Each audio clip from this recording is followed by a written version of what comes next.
मार्गशीर्ष मास की गुरुवार के दिन आपको यश नहीं मिलेगा, तो बेलपत्री के पेड़ के नीचे हल्दी का शिवलिंग का निर्माण करो। हल्दी पिसी हुई हल्दी का शिवलिंग का निर्माण करो, उसका पूजन कर कर घी का दिया लगाकर भगवान शंकर की वही हल्दी का शिवलिंग का तिलक अपने हृदय पर चाहे पुरुष हो चाहे स्त्री हो, अपने हृदय पर कंठ के पास उस तिलक को लगाएं और बाबा का विसर्जन उसी बेलपत्री के पेड़ के नीचे जल डालकर कर दें। महाराज यश मिलना प्रारंभ हो जाता है। केवल ये यश के लिए ही नहीं होता, इसका एक क्रम और है। मान लो आप किसी मीटिंग में बैठे हो, किसी अच्छी जगह पर बैठे हो, किसी कंपनी के इंटरव्यू में बैठे हुए हो, आप किसी कार्य के लिए जा रहे हो और वो कार्य बहुत जरूरी है कि इस व्यक्ति से मुझे ये पैसे निकलवाना है, इस व्यक्ति से मुझे ये काम निकलवाना है, और वो व्यक्ति बहुत दिन से हाथ में आ ही नहीं रहा, तो उसके लिए भी ये कार्य किया जाए। अर्थात कीर्ति शुद्ध हो, पवित्र हो और यश की प्राप्ति। लक्ष्मी, वो कौन से दो स्थान हैं जहां तू जाना पसंद नहीं करती? लक्ष्मी, वो कौन से दो स्थान हैं जो व्यक्ति धारण करता है तो उस व्यक्ति के पास में से 2 साल में, 4 साल में, 6 साल में, 8 साल में तो रुष्ट होकर चली जाती है? वो स्थान कौन से है? तो 2 स्थान माता लक्ष्मी ने बताए हैं। पहला, फूटे हुए बर्तन में भोजन करना। कौन से बर्तन में? जम के बोलिए जरा। जो टूटा बर्तन होता है, खंडित बर्तन होता है, फूटा हुआ बर्तन होता है, कहीं गिलास की किनोर टूट गई है, कहीं कटोरी की किनोर टूट गई है, कहीं थाली की किनोर टूट गई है, और तुम कहीं प्लेट की किनोर टूट गई है और तुम उसमें भोजन कर रहे हो, तो टूटे हुए बर्तन में भोजन करने वाले के पास में लक्ष्मी छिन्न हो जाती है, उसका भाग्य भी फूटे हुए बर्तन की तरह हो जाता है। ये लक्ष्मी का। और दूसरा, फटे हुए वस्त्र धारण करने वाले का भाग्य भी फटे हुए वस्त्र की तरह, जैसे फटा हुआ कपड़े का रेसा रेसा निकलता है, उसी तरह फटे हुए वस्त्र धारण करने वाले की भी जिंदगी में परिश्रम का रेशा निकलता रहता है, पर उसको सुख का भान नहीं होता। आज के जमाने में ये फटे हुए कपड़ों का फैशन आ गया, ये बड़ा दुख की घड़ी है।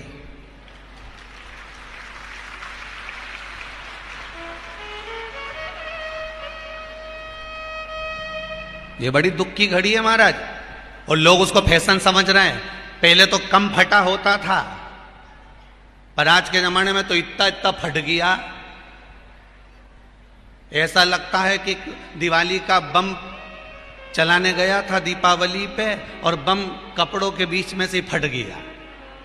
इसलिए वो कपड़े कब पहनेंगे तो ने अब पहन लिया। शास्त्र कह रहा है, लक्ष्मी कह रही है माता पार्वती को कि 2 जगह पर अगर ये 2 क्रम जिस जीव के होते हैं उसके पास में से लक्ष्मी 5 साल में, हम कई बार कहते हैं इन बच्चों को नहीं मालूम, इन नवयुवक लड़कों को नहीं मालूम, इन नवयुवक बेटियों को नहीं मालूम कि फटे हुए कपड़े पहनने का फल क्या है। आज नहीं, विवाह कर कर जब जाएगी तो मायके से जब ससुराल जाएगी, तूने कुंवारी अवस्था में तो खूब फटे हुए कपड़े पहन लिया ने, मम्मी मैं तो जीन्स लूंगी ने, ये लूंगी, तू तो खूब फटे हुए पहन, पर वहां जब जाएगी तब मालूम पड़ेगा कि रोना किसको कहते हैं।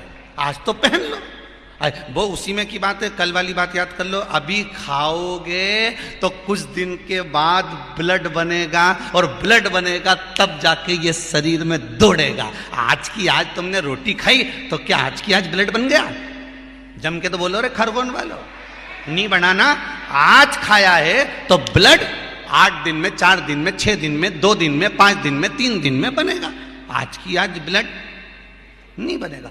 आज खाया तो 2 दिन में ब्लड तैयार होकर तुम्हारे शरीर में दौड़ेगा, शरीर में दौड़ेगा तो तुम्हारा शरीर भी चलेगा। उसी तरह तुमने अगर युवानी अवस्था में, कुंवारी अवस्था में ये फटे हुए कपड़े पहने हैं, तो जब तुम्हारी अवस्था बढ़ेगी ना, आज नहीं रोना पड़ रहा। आज के जमाने में तो फैशन है साहब, फैशन है तो आज पहन ले, बाद में रो ले।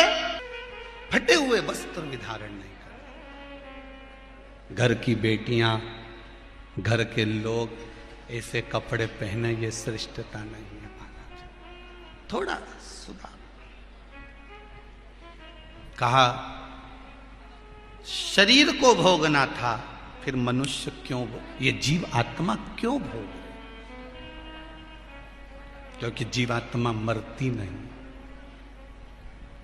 इसको जब भुगताया जाता है तो ये भोगती रहती है, तड़पती है, चिल्लाती है, अब नहीं करूंगी गलती, क्षमा कर दो मुझको। हल्दी का गट्टा, हल्दी जो सूखी एक गट्टे में आती है ना, हल्दी की गांठ, उसका थोड़ा सा टुकड़ा उस कलश में डाल लीजिए। और जिस व्यक्ति का समय गड़बड़ चल रहा हो, लक्ष्मी नहीं आ रही हो, बीमारियां बनी हुई हो, दुख हो, तकलीफ हो, कष्ट हो, माता पार्वती जी अश्विमनी घोड़ी बनी लक्ष्मी जी को ज्ञान उपदेश दे रही है। माता पार्वती जी जब लक्ष्मी जी ने आंख में से आंसू बहाए, शिवलिंग पर गए, शिवलिंग से जलाधारी पर गए, जलाधारी पर जब वो अश्रु पड़े और उस अश्रु के पड़ने पर माता पार्वती जी प्रकट हुई और प्रकट होकर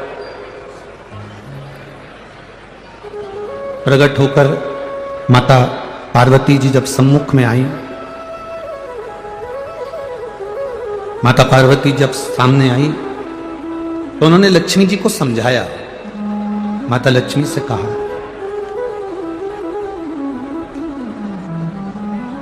कि लक्ष्मी, तुम्हारे पति ने तुमको श्राप दिया है, तुम्हारे पति ने तुम्हें श्रापित किया है, तुम्हारे पति ने तुमको अश्वी बनने का श्राप दिया, घोड़ी बनने का श्राप दिया, अश्वी बनने का श्राप दिया। लक्ष्मी, तुम इस बात से दुखी ना होइए कि तुम्हारे पति ने तुमको श्राप दिया। अब उन्होंने जो श्राप दिया उसको भूल जाओ, अब कुछ अच्छा करने का प्रयास करो। जो श्राप दिया है अब उसको भूल जाओ। और हम भी आपसे यही कहेंगे कि अगर कोई आपको गाली दे दे, कोई आपको अपशब्द कह दे, कोई आपको ताना दे दे, कोई आपको आड़ा टेढ़ा बोल दे, वो कह दिया, कहने के बाद आप उसको भूल जाइए। उसने कहा, आप उस बात को भूल जाओ। अब बहुत दिन तक अपने बुद्धि में लेकर बैठ जाना, बहुत दिन तक अपनी चित्तवृत्ति में लेकर बैठ जाना कि उसने मेरा अपमान करा है, उसने मुझे गाली दी, उसने मुझे अपशब्द कहा, उसने मुझे आड़ा टेढ़ा कहा, टेढ़ा बोल दिया, बार बार अपनी बुद्धि में उसको घुमाना, अपनी चित्तवृत्ति में लेकर आना, ये श्रेष्ठ नहीं है। तुमको कोई गाली भी दे देना, अपशब्द भी कह देना, अगर तुम्हें कोई आड़ा टेढ़ा भी बोल देना, कोई आपको अपशब्द कह दे, आड़ा टेढ़ा कह दे, कोई गाली भी दे दे, तो भी शिव महापुराण की कथा कहती है कि आपको उससे बोलचाल बंद नहीं करना। सास ने कुछ शब्द कह दिया, बहू ने कुछ आड़ा टेढ़ा कह दिया, या किसी ने कोई शब्द कह दिया और आपने बोलना चालना बंद कर दिया, शिव महापुराण की कथा कहती है ये कभी ना करें। शब्द भी कहा है, किसी ने आड़ा टेढ़ा भी अगर बोला है, किसी ने अपशब्द भी कह दिया, ताने भी दे दिए, गाली भी दे दी, हमको बोलना बंद नहीं करना है। बल्कि कारण क्या होगा? जिसने गाली दी है, जिसने अपशब्द कहा है, जिसने ताना दिया है, तुम्हें उसका जवाब नहीं देना है। तुम तो बाबा पर एक लोटा जल चढ़ाते रहो और हर हर महादेव कहते रहो, जवाब तुम्हारा भोलेनाथ खुद समय आने पर दे देगा, तुम्हें उसका जवाब नहीं देना। सीता जी ने भी आज खीर बनाई और माता जानकी ने जब खीर बनाई, दशरथ जी के लिए, कौशल्या मैया के लिए, कैकेयी मैया के लिए, सुमित्रा जी के लिए, सबके लिए परोसा, सबके सामने रख दिया। और कैकेयी मैया के सम्मुख में भी खीर रखी, सुमित्रा के सम्मुख में भी खीर रखी, और माता सीता अंदर रसोई घर में गई। और रसोई घर में जैसी जानकी जी पहुंची, इतनी देर में ऐसी तेज हवा चली, ऐसी तेज हवा चली कि कचरा उड़ा और उड़कर दशरथ जी के कटोरे में जो खीर रखी थी उस खीर में चला गया। एक तिनका उस कटोरे में जाकर गिर गया।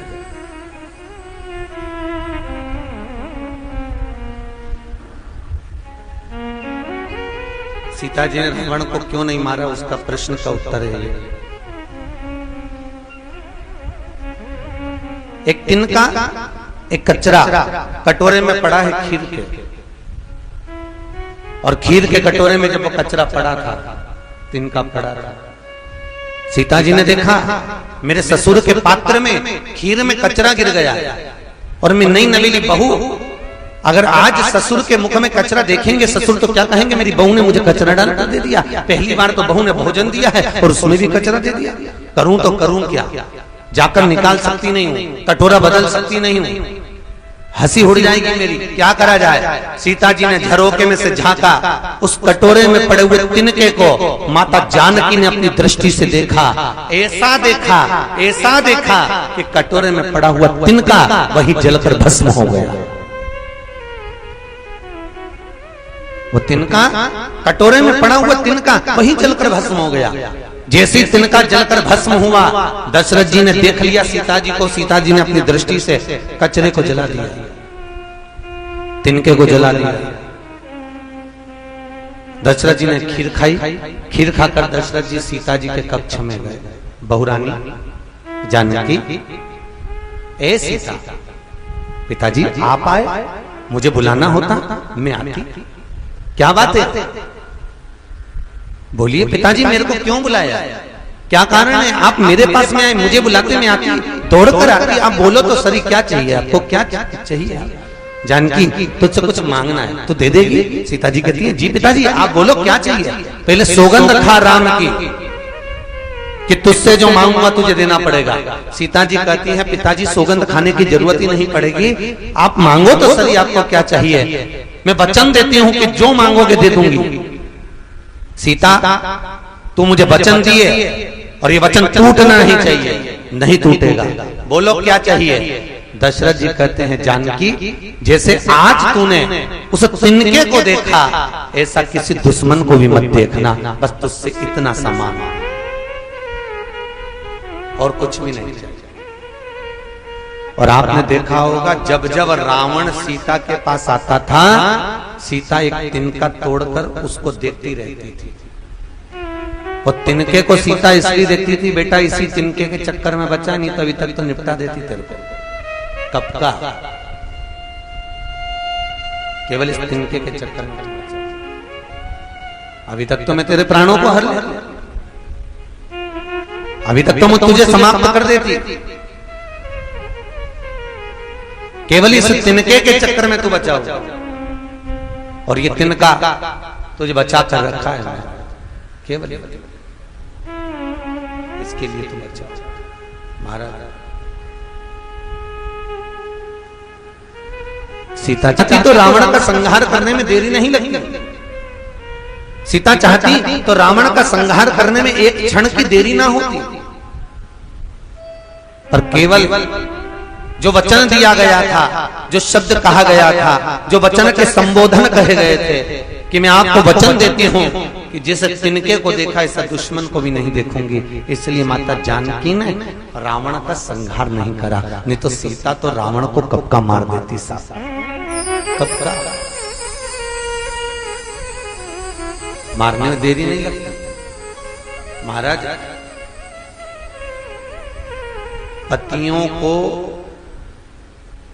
परिवार में धर्म पत्नी बोलने का मौका कम देती है। आप चिंता मत करो मैं सब संभाल लूंगी, आप क्यों टेंशन लेते, मैं हूं। जानकी जी रावण का संहार करने में आतुर रहती है, जानकी जी भी रावण का संहार कर देती है, पर सीता का वचन माता जानकी ने जो वचन दिया वो निभाया है, वचन की पूर्णता है।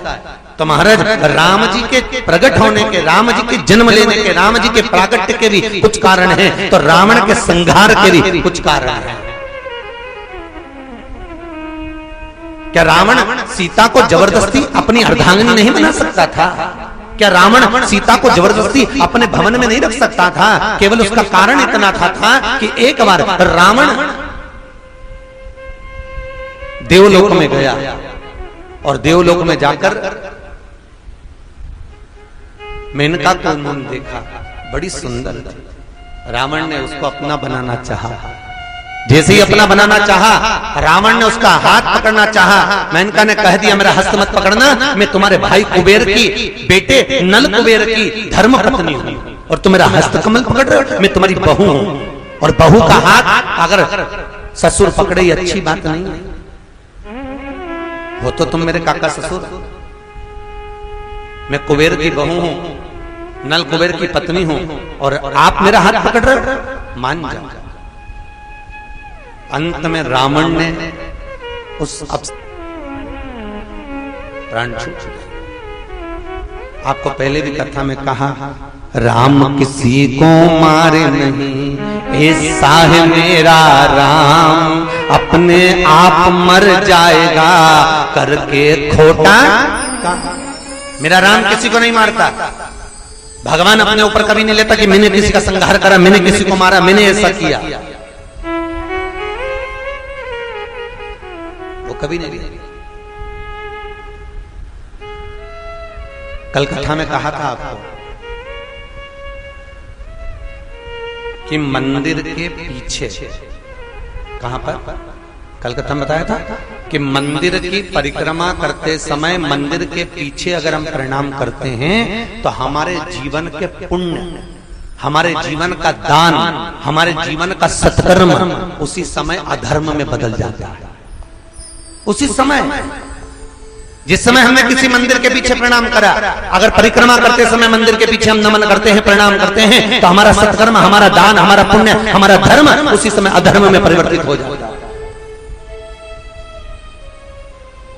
इसलिए महाराज, हिंदू धर्म के अंदर मंदिर के पीछे प्रणाम नहीं किया जाएगा, प्रणाम नहीं। कल कथा में आपको कहा था कि केवल एक ही कारण है कि हमारे विचार को, हमारी दृष्टि को, हमारी सोच को बदलने का प्रयास किया जाए। राम कथा,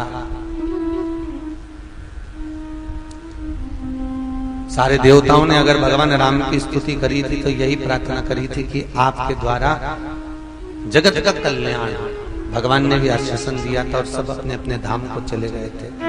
सुर समूह बिनती करी, पहुंचे निज निज धाम, जग निवास प्रभु प्रगटे, अखिल लोक विश्राम। भगवान ने सबको एक वचन देकर भेज दिया, तुम चिंता मत करो, मृत्यु लोक में जाना, पृथ्वी पर जाना और पृथ्वी पर जाकर अवतरित होना। किसी भी रूप में तुम्हारा मन पड़े, राज ऋषि बनकर, साधु बनकर, सन्यासी बनकर, तपस्वी बनकर, साधक बनकर, उपासक बनकर प्रकट हो। हम आएंगे, वचन निभाएंगे।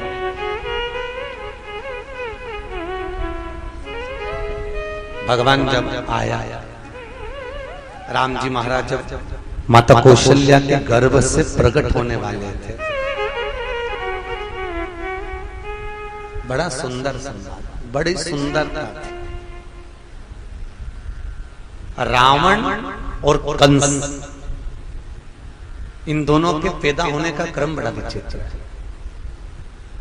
अच्छा, दोनों की क्रमता भी देखो, रावण भी गुरुवार के दिन पैदा हुआ था और कंस भी गुरुवार को पैदा हुआ था।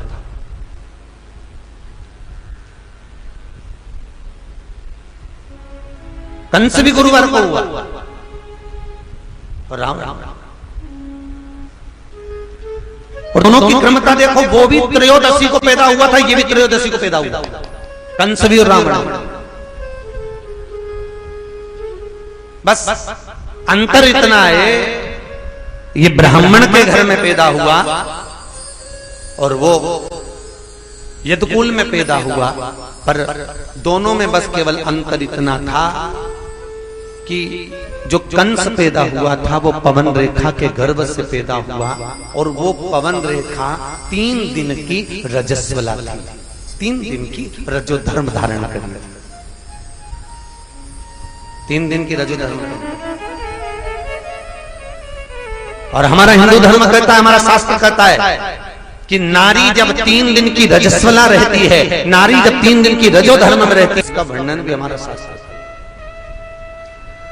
पवन रेखा 3 दिन की रजो धर्म वाली थी और रजो धर्म धारण कर कर पवन रेखा बालों को धोकर, केश को धोकर बगीचे में चली गई थी। और बगीचे में जैसे गई, एक दुर्मलिक नाम का राक्षस वहां से निकल कर जा रहा था। उसने पवन रेखा को देखा, बड़ी सुंदर लगी, और इतनी सुंदर लगी पवन रेखा, और दुर्मलिक कुंवारी अवस्था का राक्षस, कुंवारी अवस्था।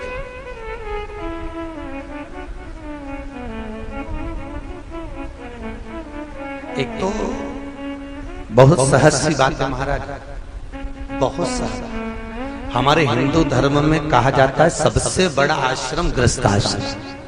कौन सा आश्रम है? जम के बोलो जरा।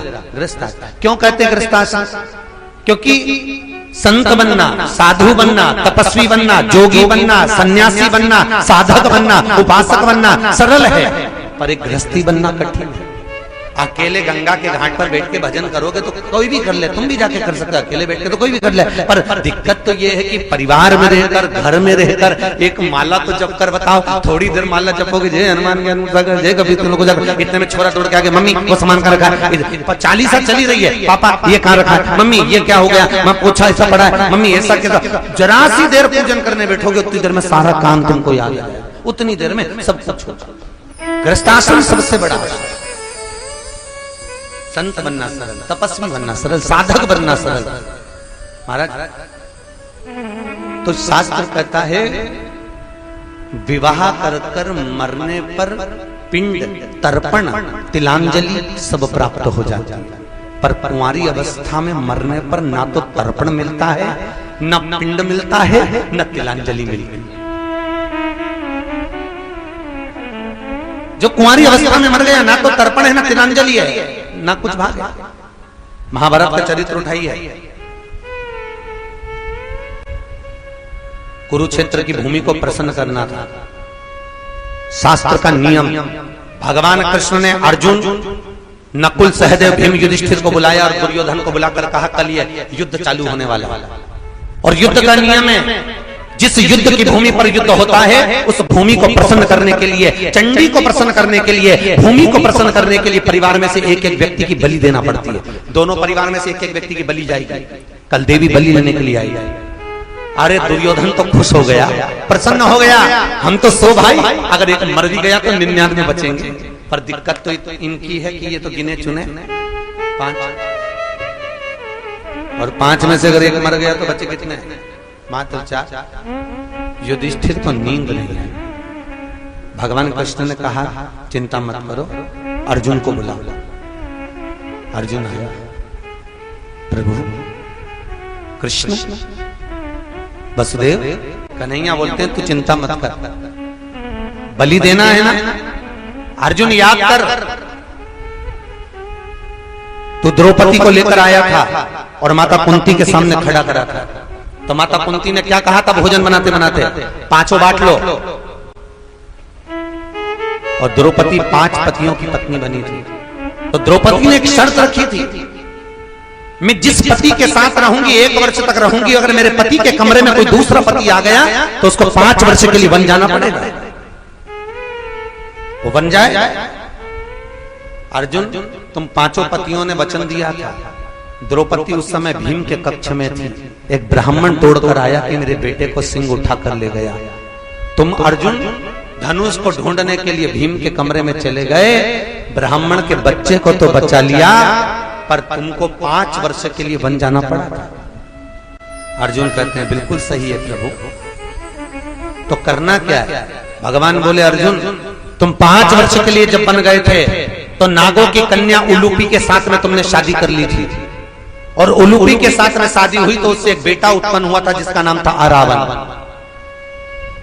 जी महाराज, एक काम करो, बलि चढ़ाना है, परिवार के व्यक्ति की चढ़ाना है, तो उसको लेकर जाओ। अर्जुन गए, आरावन को लेकर आए। आरावन ने कहा पिताजी घबराना मत, इन कौरवों को तो मैं छाट छाट कर मारूंगा, चिंता मत करना। और आरावन जैसे ही आया, भगवान कृष्ण ने कहा आरावन, हमें तुमसे युद्ध नहीं कराना। तो दादा फिर मुझे बुलाया क्या? हमें तुम्हारी बलि चढ़ाना। आरावन कहता है दादा मैं कुंवारा हूं, और कुंवारी अवस्था में अगर मर गया तो ना तो मेरा पिंड मिलेगा, ना तर्पण होगा, ना कहीं गया जी का श्राद्ध होगा, ना मुझे कुछ मिलेगा। अगर ब्राह्मण को भोजन भी कराया जाएगा तो मुझे प्राप्त नहीं होगा, कोई तर्पण भी करेगा तो मुझे प्राप्त नहीं होगा, कोई तिलांजलि भी देगा तो मुझे नहीं मिलेगा, क्योंकि मैं कुंवारा हूं और कुंवारी अवस्था में मरना नहीं चाहता। दादा पहले मेरी शादी कर दो, उसके बाद मैं मर जाऊं। अब भगवान ने मन में सोचा, एक रात के लिए कौन अपनी छोरी भी आएगा, कल तो इसको मरना। करा क्या जाए, एक रात्रि के लिए इसको छोरी देगा कौन? भगवान कृष्ण ने युधिष्ठिर, नकुल, सहदेव सबसे कहा ढूंढो, एक लड़की ढूंढो, जल्दी इसकी शादी करना। कोई लड़की नहीं मिली।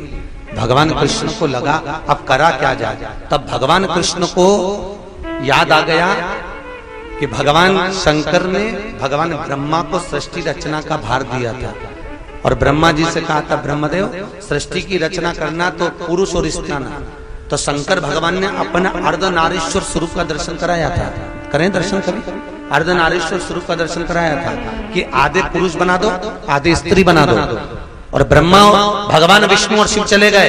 जब ब्रह्मा जी ने सृष्टि की रचना करी, आधे स्त्री बनाना थे, ब्रह्मा जी ने उनको भेला कर बना दिया, आधे पुरुष आधे स्त्री। तो पूरी पृथ्वी किन्नर की हो गई। जहां देखो वही किन्नर, जहां देखो वही किन्नर नजर आ रहे थे। नीचे आए, आते से भगवान विष्णु को हंसी आ गई, ब्रह्मा जी तुमने क्या बना दिया? ब्रह्मा जी बोले, भगवान शंकर ने तो किया था आधे पुरुष आधे स्त्री बना दो। शंकर भगवान बोले, मैंने बोला था आधे पुरुष आधे स्त्री बना दे, तो तुमने स्त्री का रूप रखा और किन्नर का रूप रखकर भगवान कृष्ण ने रावण के साथ में शादी की।